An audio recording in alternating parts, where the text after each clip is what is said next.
Something that has never made sense to me about these new apostolic reformation and prosperity gospel pastors is they will get on these programs and be like, thus saith, thus saith, thus saith.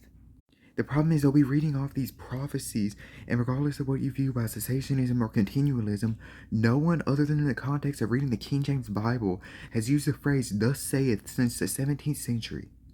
This is what makes me doubt their prophecies. It makes me choose to believe that they are false prophets, because why would God arbitrarily choose to limit himself to speaking to English speakers in 17th century English?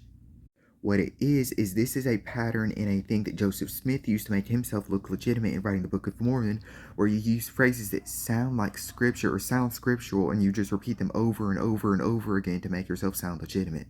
God is not trapped in a box of King James English where he uses the phrase thus saith over and over again. God did not speak in scriptures in English. What the King James translation is a translation of the Hebrew, Aramaic, Greek, or whatever language it was into English of that time. You have to think logically about these things, because God never outright said the words thus saith. It was a translation of what he said in Hebrew. So when you think logically about these things, why would God choose to limit himself to something he never outright said in the English language to begin with? God does not limit himself to the vocal patterns of 17th century English.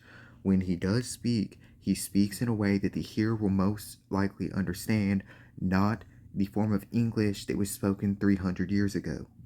Logically, theologically, God limiting himself to the phrase thus saith when speaking does not make sense, whether you are a cessationist or whether you are a continualist.